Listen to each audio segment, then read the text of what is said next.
Para sa mga kababayan ko dyan na nagsasuffer ng depression, may mga pinagdadaanan, family problem man yan, financial problem, o kahit ano pa man yan, personal problem, at yun, hindi mo na nakayanan yung kalungkutan, para sa inyo, prayer lang talaga yung best way po natin. Huwag natin hayaan ng problema ang lumamon sa atin. Lagi nating isipin na lagi tayong mas malaki kaysa problema. At lahat ng problema may solusyon, hindi ang pagpapakamatay. Kaya nga, katulad ng sinasabi ko, lagi tayong mag-iingat. At wag na wag magtitiwala kahit kanino. Dahil kahit ano man ang kahinatnat natin, matagpuan man tayo kung saan-saan, kung sakali, na sana'y wag mangyari sa bawat isa sa atin na nagkipagsapalaran, kawawa ang pamilya natin. Kawawa tayo at kawawa ang pamilya natin. Kaya dapat ang pagkatiwalaan lang natin ay ang mga sarili natin at ang Panginoon. Siyempre, unang-una sa lahat, magtiwala tayo sa Panginoon.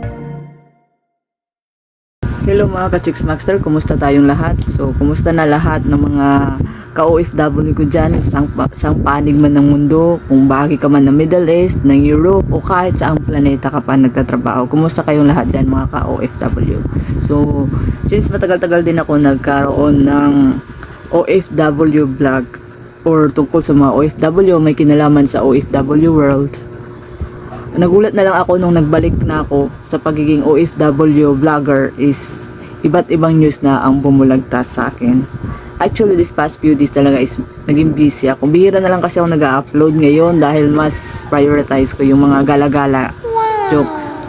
Mas prioritize ko yung family ko. Katulad na sinabi ko is this vacation is igugugol ko muna ang oras ko sa pamilya ko and to my extended family. So, ibig sabihin is konti lang yung time ko sa SOCMED. And yun na nga, tulad na sinabi ko, pagbalik ko dito sa vlogging world, lalong-lalo na sa mundo ng OFW, is isang nakakasad na mga balita talaga ang bumulagtas sa akin. So, ilan sa mga nakakalungkot na balita na bumungad sa akin ay ang nangyayari sa mga kapwa OFW natin. Lalong-lalo na talaga dun sa mga recent news for the past 3 months talaga. Is mga sad news talaga ang bumungad sa akin. Is ilan sa mga kapwa natin OFW ay nagkaroon nga ng mga di inaasahang pangyayari sa kanila o katulad na lamang ng mga hindi natin ina-expect na mga mangyayari sa kanila habang nakikipagsapalaran sa ibang bansa. So mga kababayan, ito na nga ang ilang mga OFW natin na binawian na naman ng buhay habang nakikipagsapalaran dito sa Middle East. So una, nung May 14, 2025, si kabayan natin si James Melvin Havelosa, 29 years old, ay binawian ng buhay sa Jeddah, Saudi Arabia. Itong si kabayan natin ay natagpuan nakahandusay sa kalsada. So hindi natin alam kung ano ang nangyari, pero ang sabi-sabi is 2 araw lamang siya dito sa Saudi Arabia. So ibig sabihin bago pa lamang siya. E natagpuan siyang nakahandusay sa kalsada at naisugod pa siya sa hospital. Subalit idineklara siyang comatose hanggang sa pinawian na siya ng buhay. So, hindi natin alam kung ano ba talaga ang nangyari o sino ang gumawa nito. Tanging ang sigaw lamang ng kanyang pamilya ay hustisya. Ang pangalawang biktima natin ay si Joel Jerry Agong. Si Joel Jerry Agong, na kababayan natin, ay nagtatrabaho sa Riyadh, Saudi Arabia. So, si Joel Jerry Agong ay isang tausog, isang Muslim, isang kapatid na Muslim.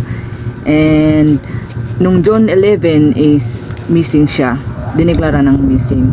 Hanggang sa natagpuan siya sa disyerto na wala ng buhay. Hindi natin alam kung ano ang nangyari. Ang sabi-sabi, hold up daw. Ang iba naman ay sa mga malilisyosong chismis ang ipinapakalat. Hanggang ngayon, panawagan ng pamilya ay hustisya.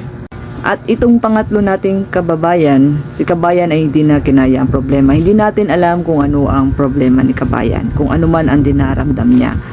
So, si kabayan ay isang sikat na vlogger dito sa Saudi Arabia, isang florist. Siya ay si Carmelito Paredes Caruma, isang florist at kilala bilang isang si Luz Amas. Isa siyang Pinoy vlogger. So, nung Hunyo 4, 2025, natagpuan siyang wala ng buhay sa kanyang inuukupahang silid sa Riyadh, Saudi Arabia. So, ang sabi-sabi is suicide or depression ang cause ng kanyang pagkamatay. So, para sa mga kababayan natin dyan na depressed, is prayer lang talaga ang pinaka the best na solusyon sa problema natin. Para sa mga kababayan ko dyan na nagsasuffer ng depression, may mga pinagdadaanan, family problem man yan, financial problem, o kahit ano pa man yan, personal problem, at yun, hindi mo na nakayanan yung kalungkutan, para sa inyo, prayer lang talaga yung best way po natin. Huwag natin hayaan ng problema ang lumamon sa atin. Lagi nating isipin na lagi tayong mas malaki kaysa problema. At lahat ng problema may solusyon, hindi ang pagpapakamatay. So, dito nga sa sikat na vlogger na to is nagulat na lang ako na ayun, natagpuan siyang patay na sa kanyang room. And ang cause of death is yun na nga is suicide dahil sa depression. So, may mga recent posts siya about sa problema niya, personal problem, financial problem. We don't know kung ano man yun. But sadly lang, kailangan humantong sa ganun ang kanyang ending. So, para sa mga kababayan natin dyan, please, wag niyong hayaan na lamunin kayo ng depression. Lagi tayong tumingin sa positibong pananaw na naging dahilan kung bakit nandyan tayo sa Middle East para magtrabaho, makipagsapalaran para sa mga pamilya natin o kahit ano pa mang personal na rason yan. Huwag nating hayaan manaig ang negativity. Dapat positive lang tayo. You know guys, no, ang problem is problem. Kahit anong gawin mo, kahit ano pa yan, ang problema laging may solusyon. Huwag mo lang hayaan yung problema na yun is lamunin ka. Paulit-ulit kong sinasabi to sa mga kapwa ko OFW na nakikipagsapalaran sa Middle East na kapag nakakaramdam kayo ng depression and homesickness o kahit ano pa man yung kalungkutan na hindi napupunan, ay ituon nyo na lang yung atensyon nyo sa trabaho. Huwag nyong isipin yung problema. Huwag nyong masyadong tambayan. Ipagdasal na lang natin yung problema ang kinakaharap. Imbis na palaging isipin ng isipin, let it go. Kung sa prosin pa, let it go. Pasasaan ba't magkakaroon pa rin naman yan ng solusyon.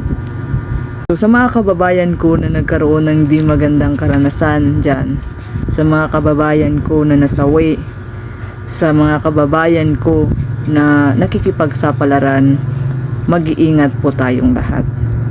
Huwag po tayong masyadong magtitiwala kahit kanino.